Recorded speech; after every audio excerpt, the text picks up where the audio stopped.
Welcome to the Panama Jungle. We are currently deep in the forest on a small track. This might have to be my last because the rocks, roots and clay mud are incredibly slippery. I think I've traversed ice with more grip.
It wouldn't be a trip to Panama without a visit to the Panama Canal. Let's escape this mosquito-infested jungle and go have a look.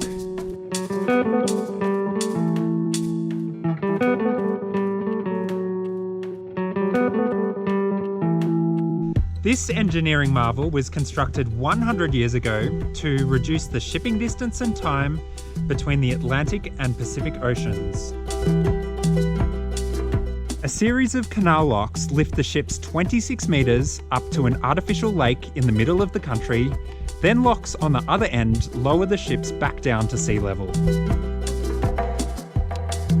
It was noisy camping out on the canal, but it's a unique experience having 350 metre long vessels passing just metres from your tent.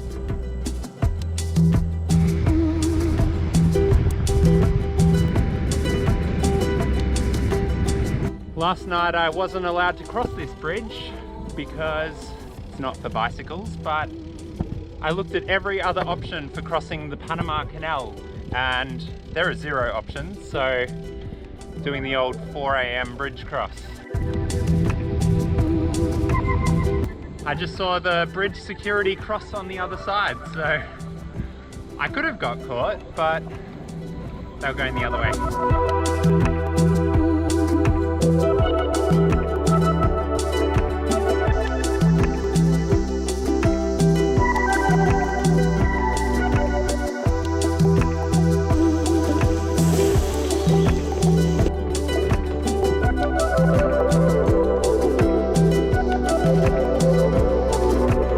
Panama is not known for its cycling. In fact, people normally scoot across the country in about a week. I'm interested in finding out if there are alternative roads for adventure cyclists, so I've created a very ambitious route across the country by linking up trails only found on satellite maps. My focus will be on the sections of trail that I don't think have been traversed on a bike yet, so this obviously can't go wrong.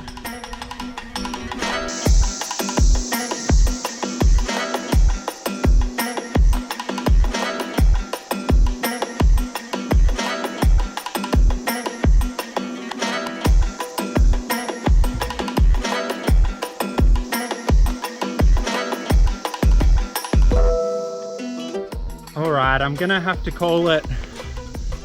This track is just way too steep and slippery, and if I get caught out in the rain, there's almost no chance I'm gonna get anywhere with all of my gear, so let's turn around.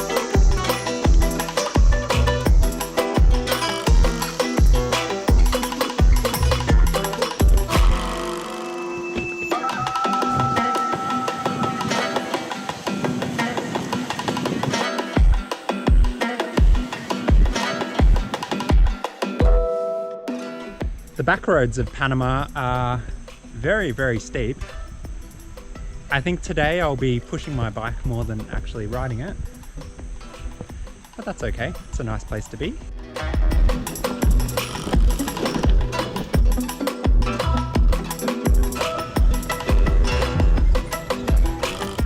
I think the best thing so far about cycling in Panama is that there's wild fruit everywhere. So I'm finding mangoes and passion fruits all day.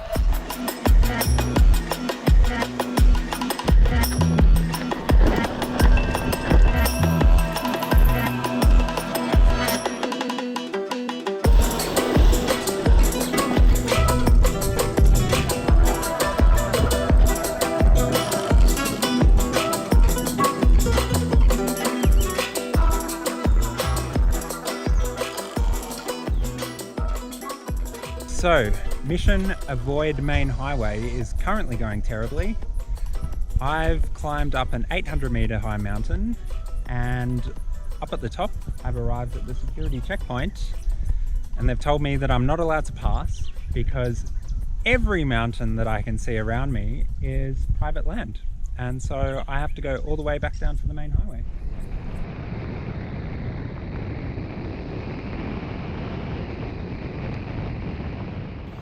I feel like a bit of an idiot right now. If you haven't heard of it, iOverlander is an app where you can drop pins with information about road conditions or attractions or accommodation. Anyway, my ride into the mountains yesterday where I had to turn around, it's actually listed in the app as a road that's closed. So if I thought to check this information yesterday, I would have saved a whole day.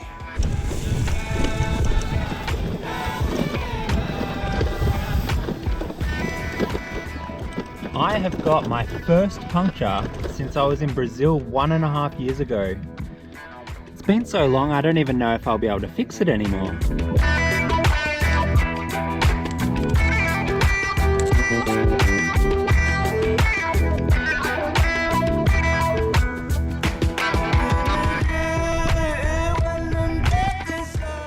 This is a really important step that I think a lot of people miss when they change their punctures.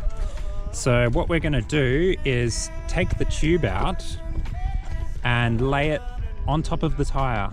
We're now going to pump up the tube and try and find out where that hole is. Okay, with the tube fully inflated, I've managed to find the hole, which is just here.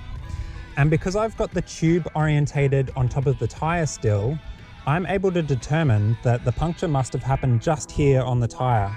So what I'm going to do now is check whether the debris is still stuck in the tyre. I have actually been able to locate some debris in the tyre, and it's so small, I don't even know if I'll be able to get it out.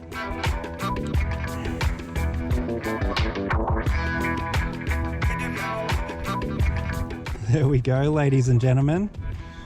A little bit of wire from a truck tyre. If I had have left that in, it would have caused me a lot of headaches down the road. I usually prefer to patch my tubes rather than replace them. This is just because it's wasteful using a new tube all the time. At the moment, I'm just roughing up the spot where the puncture occurred.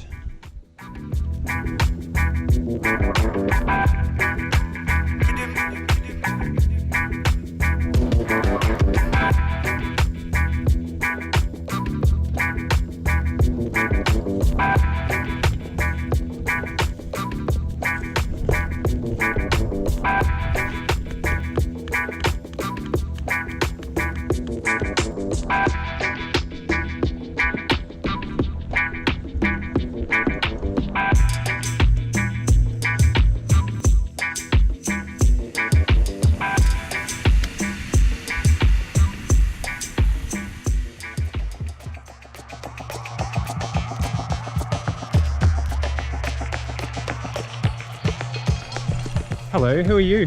Hello, my name is Alicia and I'm from New Zealand, a better country than Australia. What? We're climbing a mountain. Yes. Going to 3,500 meters, currently at 2,000. Started raining a little bit. Just a little.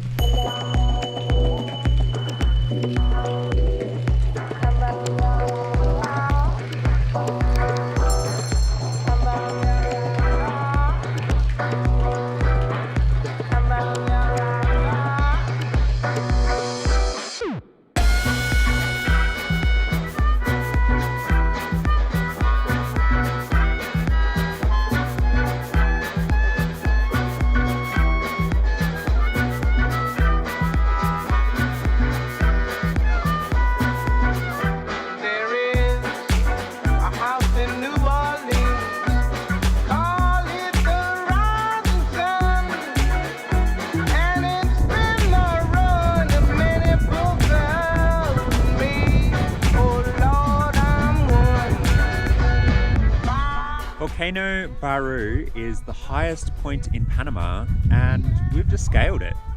What do you think? It was excellent. We could see both the Pacific and the Atlantic Oceans.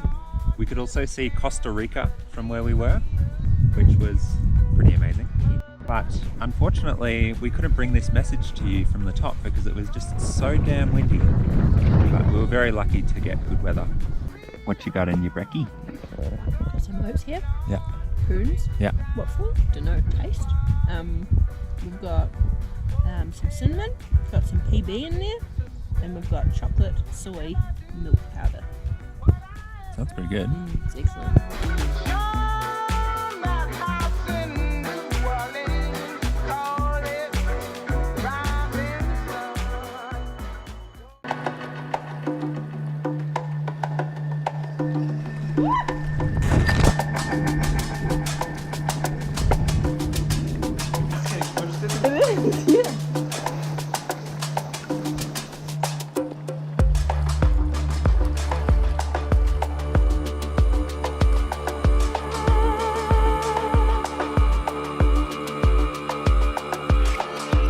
I normally stay in very, very basic accommodation because I'm traveling for years at a time, but sometimes you strike a real gem. For the last 2 nights, I've been staying in a castle.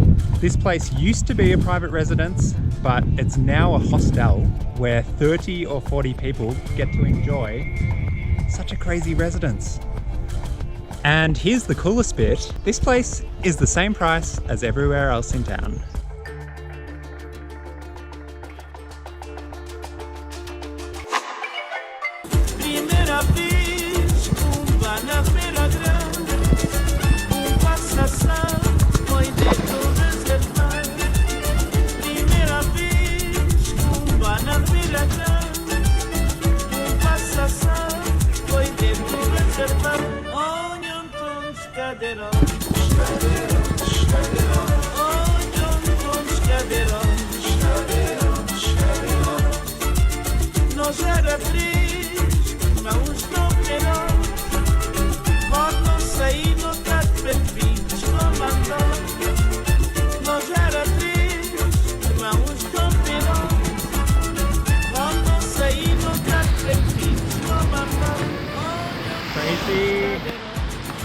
Crazy song.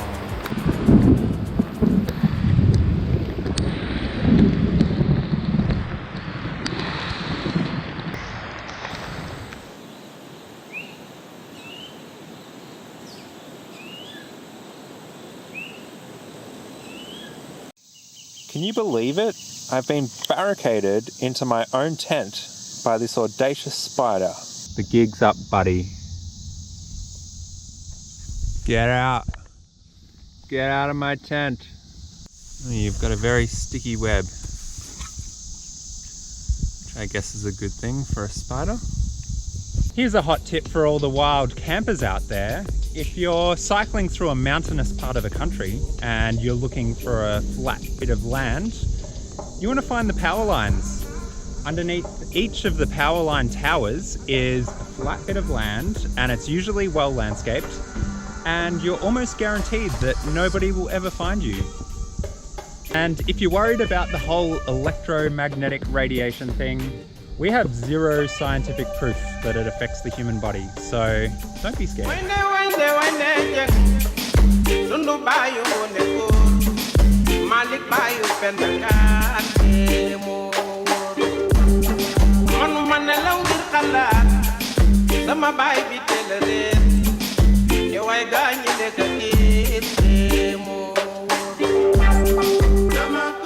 This has been one of the hardest sections of trails so far, but hey, I'm now at the top, and what goes up must go down.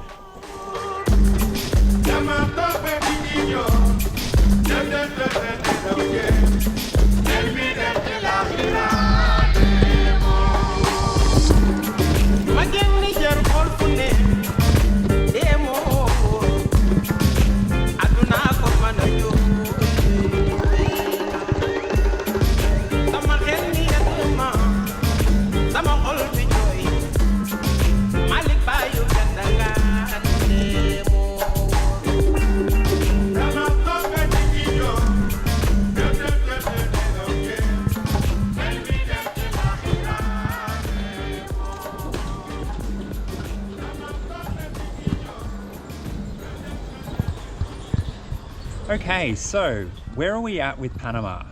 Well, I don't think I've discovered any new routes that are actually worth riding. And following the Panama mountain range for anything more than in and out adventures is a very rare opportunity. It's possible to divert from the main highway at Boquete, Santa Fe, and El Valle, but that's about it. Google and open source maps are pretty inaccurate through those areas, so stick to the bigger roads if you can. Anyway, I had fun. Type 2, of course. Pura vida. See you next in Costa Rica.